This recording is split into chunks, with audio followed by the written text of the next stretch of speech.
Abra ela no primeiro livro do profeta Samuel, capítulo de número 1. Primeiro livro do profeta Samuel, capítulo 1.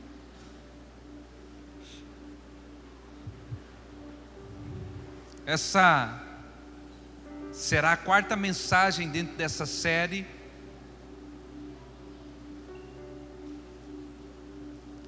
Sobre estar firmes em Deus. E o título dessa mensagem é Firmes como Ana. Firmes como Ana.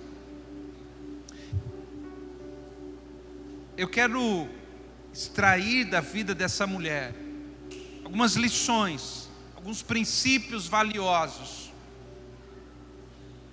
que me levam a enxergar na vida dela alguém firme. Alguém que pode me ensinar como estar firme diante de Deus. Eu tenho dito isso há 3 domingos.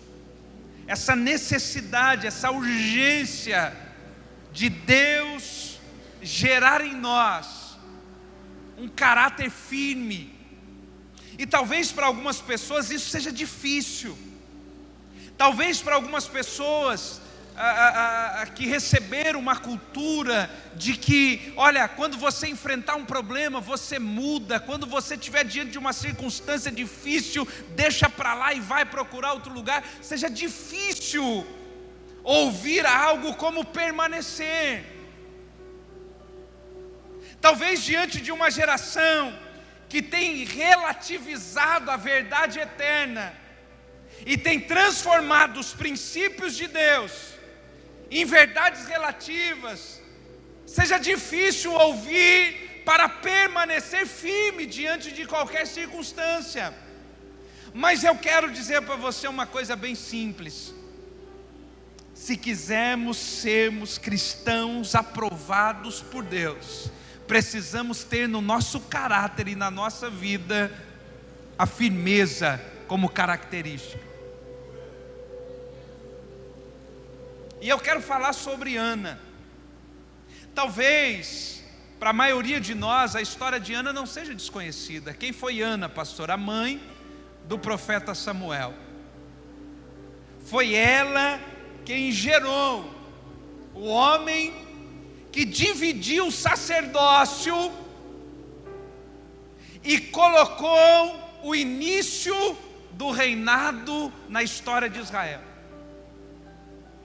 A importância de Samuel é grandíssima dentro da revelação bíblica. Porém, se não houvesse Ana, não existiria Samuel. E é isso que eu quero colocar para você aqui de uma maneira bem simples. Pastor, como ser firme como Ana? Primeira característica, escreva aí. Como ser firme como Ana? Primeiro livro do profeta Samuel, capítulo de número 1 e versículo de número 5. Está escrito assim, olha: mas para Ana, ele dava uma porção digna, ou uma porção excelente, em outras versões, pois ele a amava. Mas o Senhor havia fechado o seu ventre. Preste atenção, primeira característica. A Bíblia diz que Ana era casada com um homem chamado Eucana, e no tempo bíblico que eles estão inseridos, o casamento com 2 mulheres era permitido, principalmente quando a primeira esposa não podia dar filhos. Então, pela lei, pelo costume, o homem era autorizado a contrair um segundo matrimônio, para que essa então pudesse dar filhos, quando a primeira esposa não poderia. Então, esse homem Eucana tinha 2 esposas, a Ana e a Penina. A Bíblia diz que o ventre de Ana era fechado, ela não podia gerar filhos. Mas diz que o ventre de Penina era aberto. Penina gerava e dava filhos para Eucana. E a Bíblia diz que de ano em ano Eucana subia para adorar a Deus. E sabe o detalhe? E aqui que entra essa primeira característica. Sabe o detalhe? Que mesmo com o ventre fechado, Ana nunca deixou de subir para adorar a Deus. Pastor, como permanecer firmes como Ana? Anote aí, escreva aí. Mesmo que eu não tenha aquilo que quero, eu não posso deixar de adorar a Deus. E aqui você precisa aprender uma coisa bem simples, querido. Mesmo que Deus não faça aquilo que quero, mesmo que Deus não me dê aquilo que eu preciso, Ele continua sendo Deus. Ana talvez poderia olhar para Eucana em um desses anos e dizer para ele assim: olha, eu estou muito triste, eu estou muito chateada, Deus não está ouvindo a minha oração, Deus não está ouvindo o meu clamor, a gente ainda não tem filhos juntos, eu não subirei esse ano, vá sozinho. Deus não está cumprindo na minha vida a sua promessa, vá sozinho. Ana nunca disse isso. Todos os anos que Eucana subia, Ana estava lá. Subia e adorava a Deus, sem filho, sem resposta, mas adorando a Deus. Bate no ombro do seu irmão e diga assim: por favor. Não, diga para ele: por favor. Mesmo que a resposta não venha, não deixe de adorar a Deus. O diabo tem roubado crentes, dizendo para eles: vai fazer o que lá? Está orando há quanto tempo e a sua resposta ainda não veio? Olha a sua vida, olha a sua história. Deus não está nem aí para as suas orações, mas hoje nós mandaremos uma resposta, porque mesmo que a resposta não venha, eu não deixarei de adorar a Deus. E eu estou dizendo de que isso gerava na vida de Ana uma ação. Ana não ficava ali para adorar em casa. Não, hoje eu vou cultuar em casa. Não. Não era um culto doméstico, não era um culto familiar, era uma peregrinação até o templo. Era uma ação, era um mover. Porque culto que não te tira do lugar não é culto. Hoje nós temos a facilidade, o culto vai estar gravado, daqui a pouco você vai poder assistir ele na internet, mas isso não é culto. Culto é estar aqui. Ah, pastor, mas estar na igreja, estar na igreja eu não gosto, porque tem problema, igreja. Não, querido, por favor. Se você pegar o templo na época de Ana, você vai encontrar ali um sacerdote chamado Eli. Eli já estava velho. A Bíblia diz que Deus já não falava mais com Eli. Os filhos de Eli estavam pervertendo o templo. Ou seja, era o pior lugar para se levar uma família. Mas era ali que o nome do Senhor era invocado. Era ali que Deus era adorado. Homens são passageiros, querido. Hoje eu estou aqui pregando para você. Amanhã você pode receber uma notícia dizendo assim: você viu o que aconteceu com o pastor Robson? Assim, não, o que aconteceu? Estava pregando ontem, assim, deu um infarto, ele morreu. Eu vou falar de mim para você não dizer: ah lá, o pastor querendo matar eu, jogando maldição. Eu já falo de mim. Eu sei, como assim morreu? Estava lá ontem. Assim, pois é, morreu, passou. E aí domingo que vem já tem que ter outro pastor aqui. Porque homens passam. Homens, eles são como a palha. Hoje eles existem, florescem, crescem, mas morrem amanhã. mas o lugar da adoração ele permanece. Ana estava lá, sem resposta, mas eu estava lá. Eu sei que tem dia que a gente olha para a circunstância da nossa vida e a gente diz assim: hoje eu não queria não. Hoje eu queria ficar em casa, hoje eu não queria que ninguém perguntasse nada para mim, hoje eu não queria encontrar ninguém. Não, é nesse dia que precisa subir para adorar. É nessa hora que Deus recebe algo chamado sacrifícios de louvor.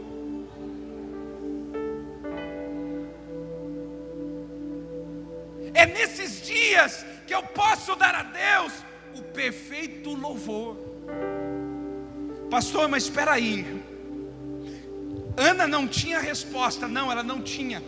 Ana não tinha filho. Não, ela não tinha. E ela nunca deixou de subir para adorar. Não, ela nunca deixou.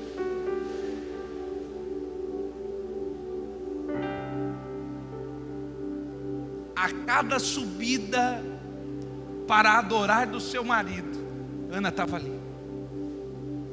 Pode ser esse ano. Sabe qual é a expectativa do culto, irmão? A expectativa do culto é essa. Para muita gente o culto é sempre a mesma coisa. Vai ter o louvor, aí vai pedir dinheiro, aí vai ter uma palestra, vai ser bacana. Para muita gente é só isso. Mas para outras pessoas assim, pode ser hoje, pode ser esse culto. Quem dera fosse esse culto que Deus movesse a chave para mudar a história da sua vida. Eu não sei qual é, mas Ana sabia que em um daqueles anos poderia ser o ano da mudança de vida. Não abandonando a nossa, o que está escrito aí? Congregação, como é costume de alguns. Olha a palavra do escritor de Hebreus: não abandone a congregação como é costume de alguns. Porque as pessoas começam a se mover, a vir à igreja. Hoje está bem, então vamos. Não, hoje não está bem, não vamos não. Hoje eu estou meio indisposta, hoje eu não vou não. Querido, presta atenção, não abandone a congregação. Deus não virá buscar uma pessoa, é uma igreja, é um corpo. Preste atenção, Salmo 122, versículo de número 1, diz o que? Alegrei-me. De novo.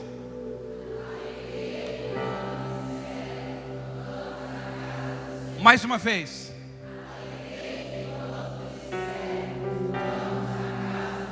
Eu posso estar triste, eu posso estar desanimado, eu posso estar passando pelo pior momento da minha vida, mas quando vem a expectativa do culto, uma alegria do céu vem para o meu coração, porque eu sei que estando na congregação, Deus pode mudar a minha sorte. Não é uma alegria comum. Não estou dizendo eu fiquei feliz, não. É uma alegria que Deus do céu para o meu coração. Bate no ombro do seu irmão e diga assim: por favor, seja firme como Ana. Não deixe a congregação quando a resposta não chegar. Vai ter momentos que não vai ser assim. Tem momento que você ora e a resposta vem imediata. Tem momentos que você clama e a resposta está ali. Mas tem momento que não. Tem momento que você vai orar, vai acontecer nada. Nessa hora eu vou continuar adorando. Eu vou continuar adorando. Eu vou continuar adorando. A alegria que me conduz ao templo. Aí você, mas pastor, eu não tenho motivo para estar alegre. Não, não é motivo aqui. É motivo de que você vai entrar num ambiente propício para que milagres aconteçam. Segunda característica. Volte lá comigo. Primeiro livro do profeta Samuel. Pastor, como é que eu faço para ser firme como Ana? Segunda característica, versículo de número 6.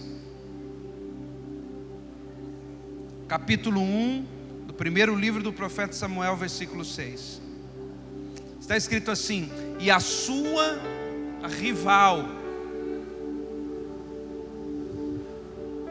Aqui na King James diz: e a sua adversária também a provocava severamente para afligi-la, porque o Senhor havia fechado o seu ventre.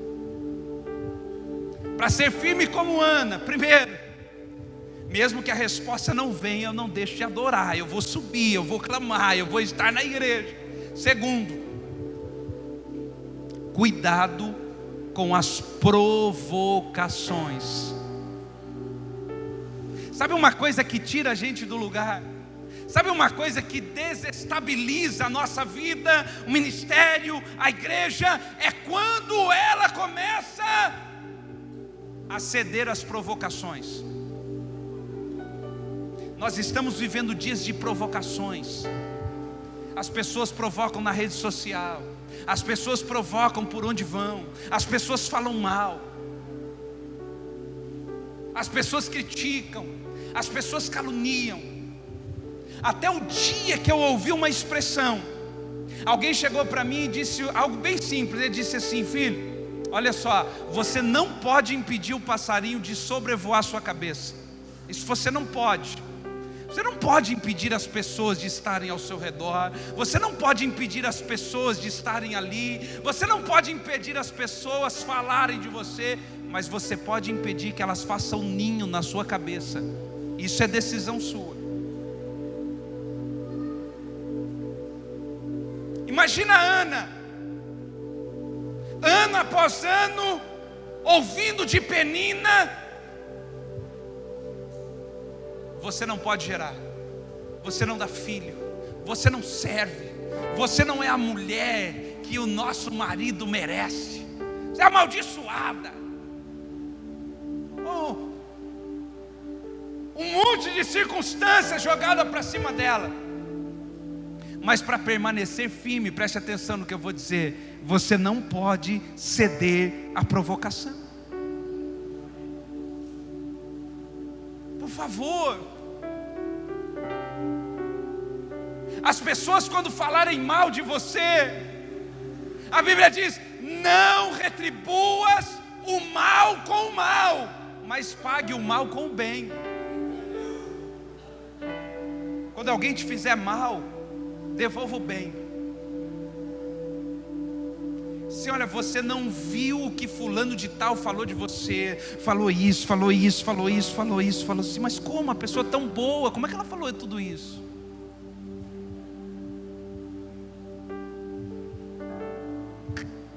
Aquilo que nos tira do ambiente de estar firme é começar a ceder às provocações da vida. As pessoas provocam sobre tudo. As pessoas vão falar de você, da sua família, da sua roupa. As pessoas vão falar do seu trabalho. As pessoas vão falar sobre tudo. E só permanece quem não cede a essas provocações. Olha só, deixa eu ler com você. Provérbios 15.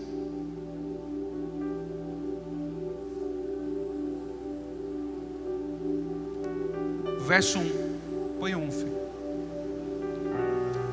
Olha só, pastor, como é que eu respondo então às provocações?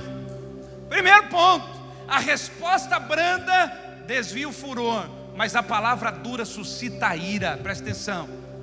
Casamento, relacionamento entre pais e filhos, chefes e funcionários. A palavra branda faz o quê? De novo, a palavra branda desvia. Quer deixar alguém irado? Quer deixar alguém em ira? Quer colerizar alguém? Está aqui. dê uma palavra dura. Veja, uma palavra dura não é uma repreensão correta, não é isso que eu estou dizendo. Uma palavra dura é uma verdade sendo dita da maneira errada. Uma verdade dita da maneira errada, ao invés de produzir a bênção, suscita a ira.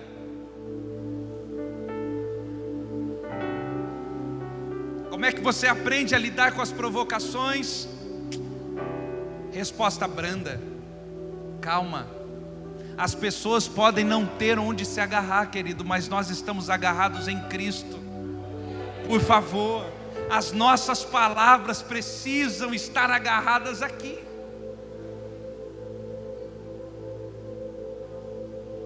Tem hora no casamento que a comunhão fica intensa, não fica? Não é briga, não é discussão, é comunhão intensa. E aí no meio daquela comunhão intensa, alguém decide falar mais alto. Ah, irmão, aí o tempo fecha. Sempre tem um em casa que consegue suscitar a ira do outro. E como é que faz isso, pastor? Com a palavra dura. Cara, dê uma palavra branda, tranquila, calma, como quem sabe que Deus está no controle da situação.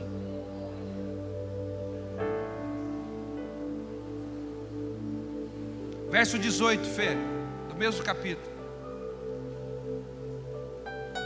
O homem iracundo, olha o que diz aí, suscita contenda, mas o longânimo apazigua a luta.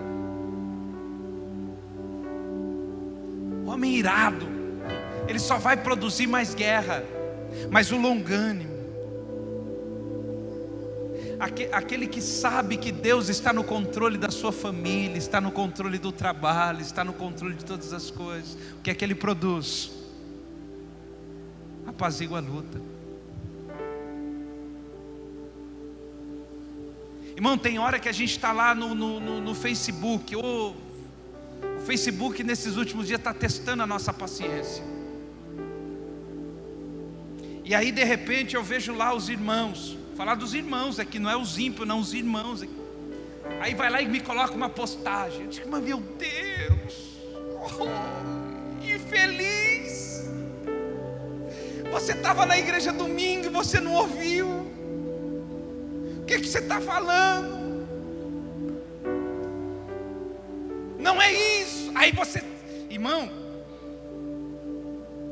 aí você diz assim, mas eu não vou fazer, eu não posso. Mas tem cada postagem que merecia um comentário.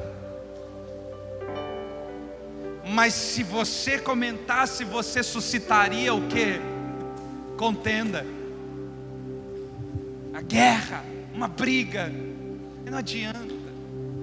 Irmão, tem hora, tem momento que não adianta falar.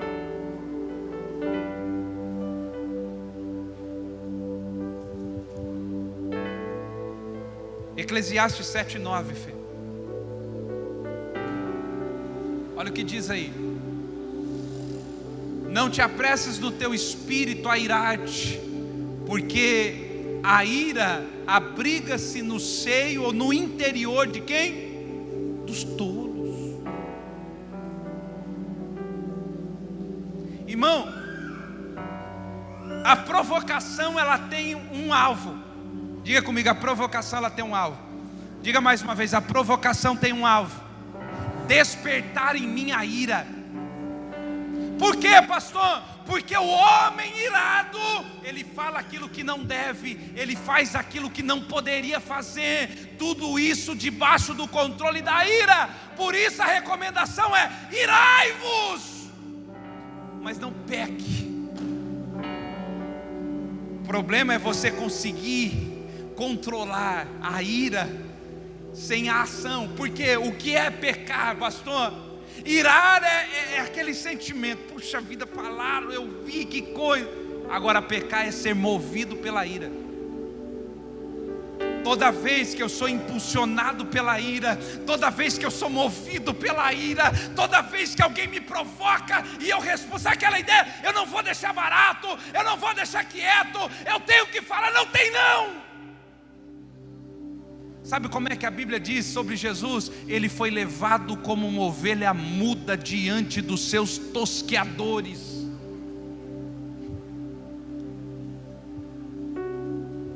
Ele foi levado como uma ovelha que não fala, uma ovelha quieta. Faz alguma coisa, muda, desce da cruz, responde. Diga comigo, o silêncio é a resposta dos sábios para os tolos que não sabem ficar de boca fechada.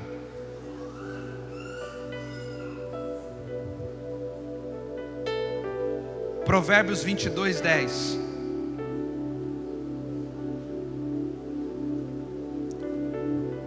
Provérbios 22, 10. Ajuda eu, filho. Provérbios 22, 10. Lança fora o escarnecedor, e a contenda se irá, cessará a rixa e a injúria.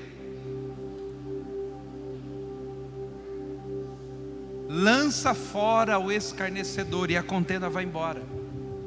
Tem hora que a gente precisa tirar essa pessoa da nossa vida, deixa ela de lado. Pessoa que suscita ira, pessoa que desperta em você.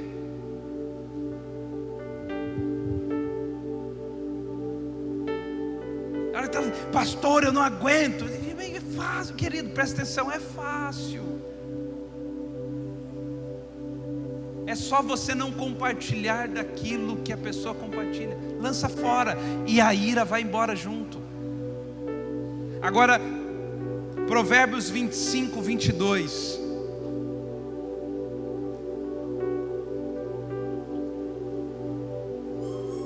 Volta um, Fê. Volta um. Olha só. Se o teu inimigo tiver fome, dá-lhe pão para comer. E se tiver sede, dá-lhe água para beber. 22.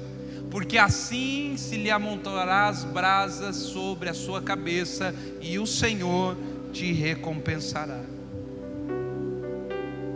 Sabe como é que a gente faz? O inimigo, a gente ajuda ele.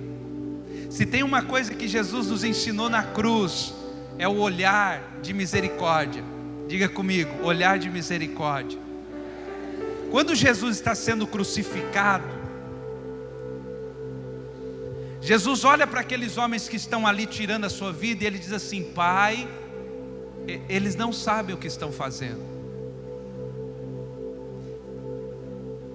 Jesus olhou para aqueles homens e disse assim: olha, eles não sabem o que estão fazendo. Sabe, uma das coisas que nos habilitam e nos ajudam a ser como Cristo, é olhar para as pessoas e dizer assim: olha, você só está falando isso porque não sabe o que está falando. Você só está me ferindo porque não sabe que isso está me ferindo. Tem hora que a gente precisa ter essa sensibilidade. Ele não sabe o que está fazendo. E como isso acontece? Simples. Se é o seu cônjuge, precisa falar com ele. Você, olha, tem hora que você fala algo que eu não me sinto bem. Isso não me deixa vontade de permanecer.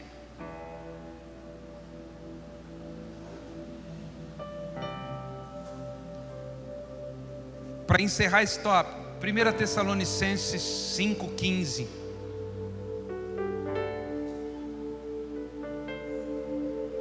Vede que ninguém dê a outrem mal por mal, mas segui sempre o bem, uns para com os outros e para com todos. Não é pagando mal com mal. Se alguém te der o mal, pague com bem. Bate no ombro do irmão e diga assim: por favor, cuidado com as provocações. A provocação é a isca de Satanás para te prender numa armadilha chamada ofensa. Satanás joga a provocação, você se ofende, então ele consegue te pescar. Por isso preste atenção, não ceda de maneira nenhuma às provocações.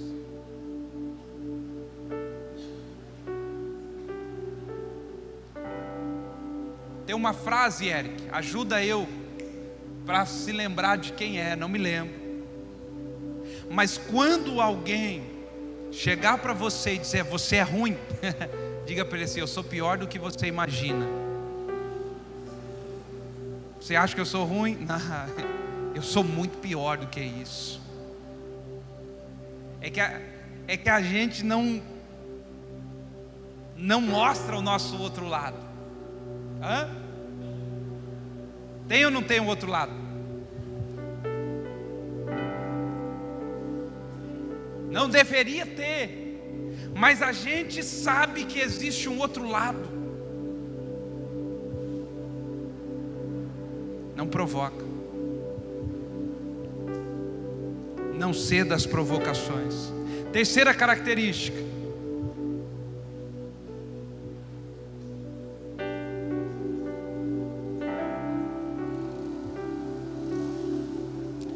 primeiro livro do profeta Samuel, capítulo 1, versículo de número 10.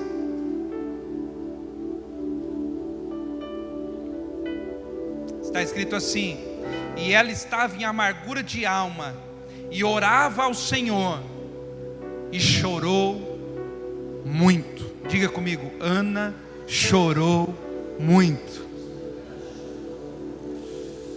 Terceiro, quer ser firme como Ana? Aprenda a chorar no lugar certo.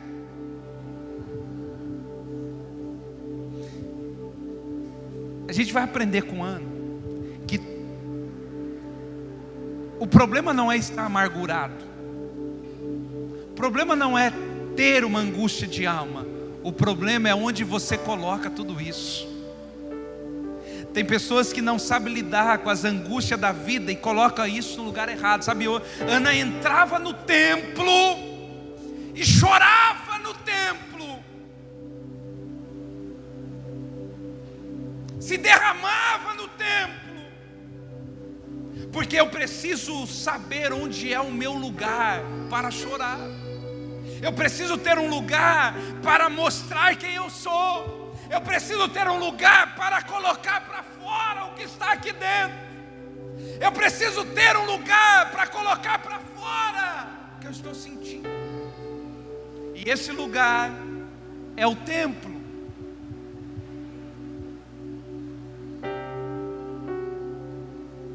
Mas a gente gosta de julgar as pessoas. Você já percebeu? A gente vê alguém chorando na igreja, a gente olha e fala assim, nossa, deve estar passando por um problemão na vida, cara. Olha o jeito que chora. Olha lá, meu Deus. Aí a gente sente compaixão, a gente quer ir lá abraçar porque está chorando. E isso foi limitando as pessoas. As pessoas perderam a sua liberdade em Cristo Jesus para poder manifestar a sua humanidade.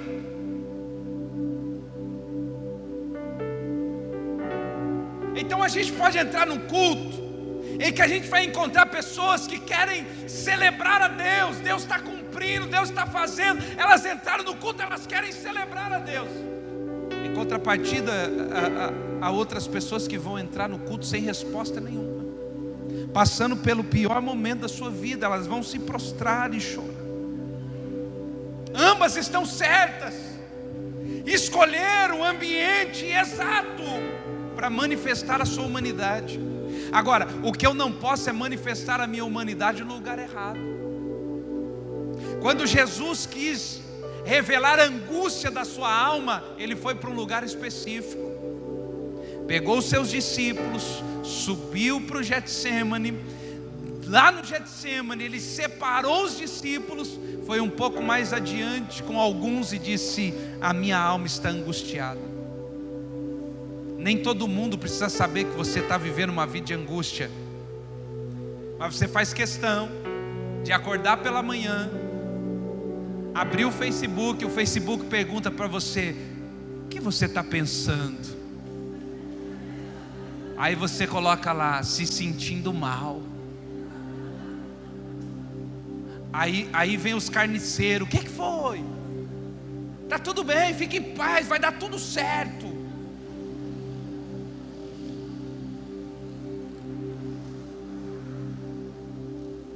Bate no ombro do seu irmão e diga assim: a partir de hoje, aprenda a chorar no lugar certo.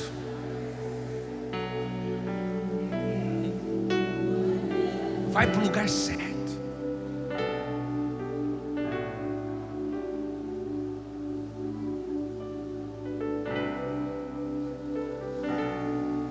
Eu estava vendo que tinha uma mensagem no meu celular, Fernando, uma ligação, quase 1h da manhã, essa madrugada.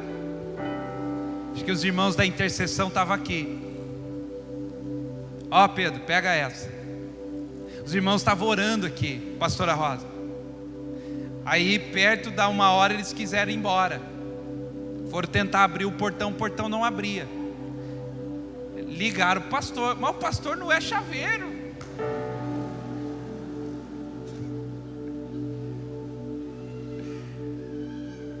Aí eu vi a mensagem que o portão não estava abrindo. Mas não era que o portão não estava abrindo, era Deus falando: ora mais.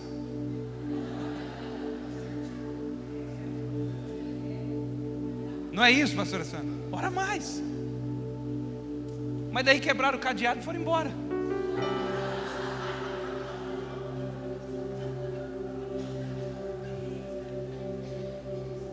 Oh, Jesus. Não era o portão quebrado. Era Deus dizendo: ore mais. Está no lugar certo. Quer ir embora para quê? Irmão, preste atenção numa coisa que eu vou dizer para você. Eu vou lembrar você do que o salmista disse: alegrei-me quando me disseram, vamos à casa do Senhor. Esse é o melhor lugar para a gente expressar quem a gente é de verdade. Toda a espiritualidade que a gente tem desenvolvido culto após culto é para a gente conseguir ser homem de verdade. Todo homem que não é espiritual, ele acaba tendo problema na sua vida. Então repita comigo: eu preciso ser espiritual. Mais uma vez, eu preciso ser espiritual para ser mais humano. Perceba, na vida de uma pessoa, quanto menos espiritualidade ela tem, menos humana ela é. Eu preciso de espiritualidade para ser mais humano, para ser mais homem, para falar mais das minhas dores, das minhas angústias, mas eu preciso fazer isso no lugar certo. Tem gente que faz isso com a primeira pessoa que fala no ponto de ônibus: ixi, vai chover hoje. Ah, vai chover porque ontem meu marido brigou e aí o dia já não acordou bem. A pessoa no ponto de ônibus fica assim: eu só falei que não ia chover, meu amigo. O que tem a ver o seu casamento? O Uber vira psicólogo.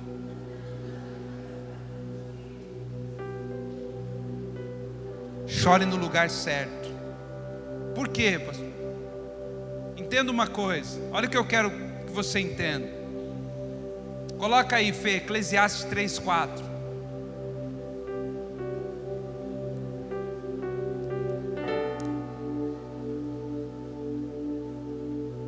Olha só. Eclesiastes vai dizer que há um tempo certo para todas as coisas na nossa vida. E há tempo de chorar. Irmão, presta atenção no que eu vou dizer para você. Tem tempo para chorar. Não é pecado chorar. Não é errado chorar, não é. O problema é fazer isso no lugar errado, na hora errada.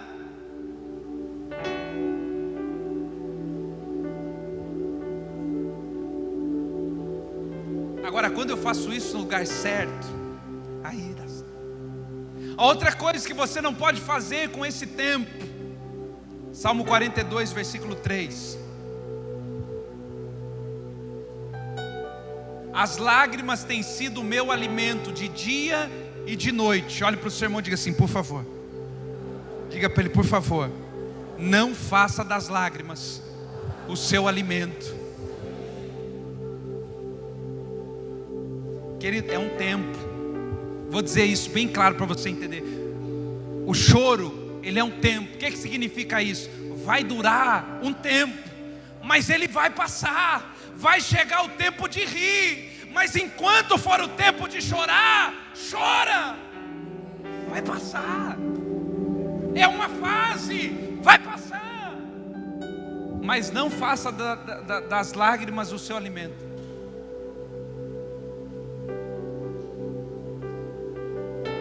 Por favor, não faça disso aquilo que te motiva, deixar isso consumir a sua vida. Não faça isso. Salmo de número 30, versículo 11. Por que eu não posso fazer as lágrimas? Será que você pode ler isso? Leia.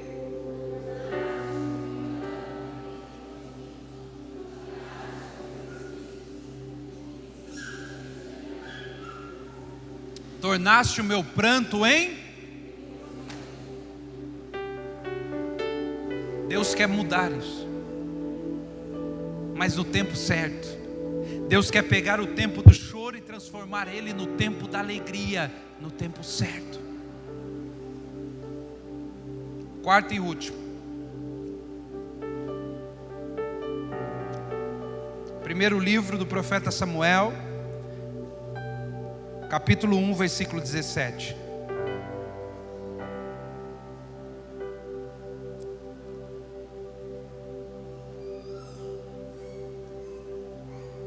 Está escrito assim: então Eli respondeu e disse: vá em paz, e o Deus de Israel te conceda a tua petição que lhe fizeste. Quarto, quer ser firme como Ana? A minha pergunta para você é: quem é o sacerdote que você escuta? Ana está no templo, orando, chorando, se derramando. Acontece um episódio até engraçado, porque a Bíblia diz que Ana falava de uma maneira, e Eli está de longe vendo, está dizendo: essa mulher entrou embriagada aqui no templo. Olha como as pessoas julgam. Está bêbada. Aí Eli vai se aproximar dela e vai dizer assim: filha, por que você está bêbada na igreja? Ela vai dizer: não, meu senhor, eu não estou bêbada. É a minha alma que está aflita. Eu estou colocando a minha alma diante de Deus. Então Eli volta e diz assim: então,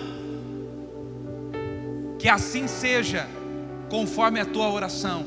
Vai em paz. Aquela mulher vai, e o ventre dela se abre. Deixa eu dizer algo para você aqui. Quer ser firme? Creia na palavra que você ouve. Vou dizer de novo: creia na palavra que você ouve. Querido, cada vez que alguém sobe nesse altar e fala em nome do Senhor, isso é uma mudança para a sua história. Quando Ana ouviu Eli dizendo: vai em paz, e que o Senhor faça conforme a tua oração, a bênção de Deus repousou sobre a sua vida. No próximo ano, ela já tem um bebê no colo. Por quê? Porque ela tinha um sacerdote sobre a sua cabeça. Veja, presta atenção. Ana não fez a campanha do milagre.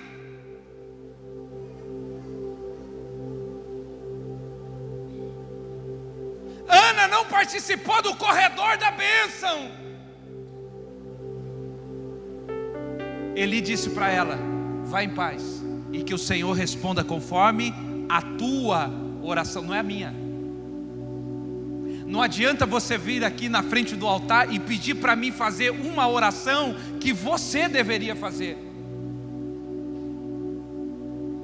Pastor, ora por mim. Não peça para mim fazer uma oração que deveria ser a tua oração.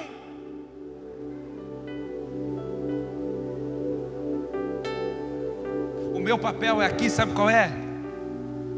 Vai em paz, e que o Senhor responda conforme a tua oração. Nós precisamos crescer, irmão. Nós precisamos abandonar os amuletos, nós precisamos abandonar as mágicas gospel, nós precisamos abandonar aquilo que não é, para dizer: eu creio, a minha confiança está no Senhor e nada além dEle.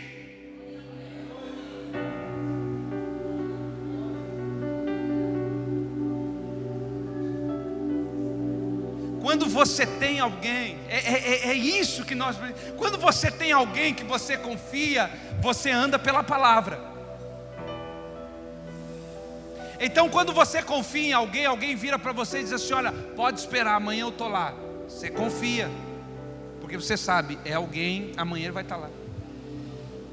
Agora quando eu tenho certeza que 90% das pessoas aqui já ouviu uma expressão dessa: amanhã eu te pago.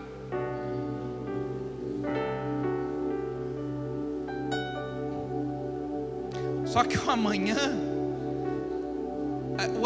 eu te pago, não falou o mês, não falou o ano, não falou, é amanhã. Ei, escute uma coisa.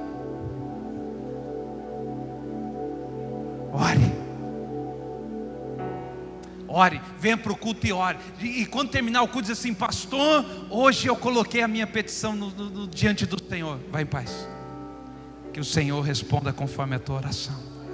Isso é milagre. A gente não é mais firme porque a gente fica atrás da oração mágica, da oração forte, a oração do descarrego, a oração da mágica. Não, pelo amor de Deus. Crentes que não oram, crentes que não têm intimidade com Deus, ficam atrás de: você viu, ali tem, lá tem. Não, crentes que oram, digam assim: querido, você só precisa entrar no teu quarto, fechar a tua porta, e o teu pai que vem em secreto, ele vai te ouvir. Só tem que orar. Está certo que é mais lucrativo eu chegar para você aqui e falar assim: querido, nós estamos vendendo uma garrafinha de água aqui, e a gente vai fazer uma oração forte sobre ela, e você vai levar ela para casa por R$100. Você acha que alguém não ia comprar a garrafinha ungida para levar para casa? Não ia? Que isso?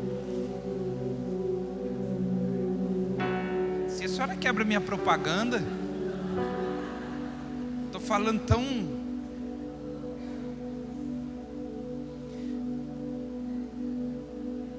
Mas é água do Jordão. Que isso, em nome de Jesus. Nós vamos orar. Orar.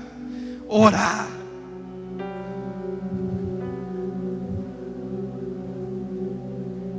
Porque Deus continua sendo Deus. Segundo o livro das Crônicas, capítulo 20, versículo 20. Prepara a canção para a gente, e a gente termina com ele.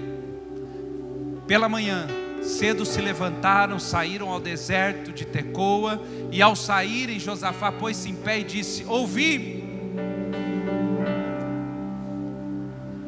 Judá, e vós moradores de Jerusalém, crede no Senhor vosso Deus. Crê em quem? Crede no Senhor vosso Deus e estareis. Crede nos seus profetas e sereis. Se coloque de pé no seu lugar.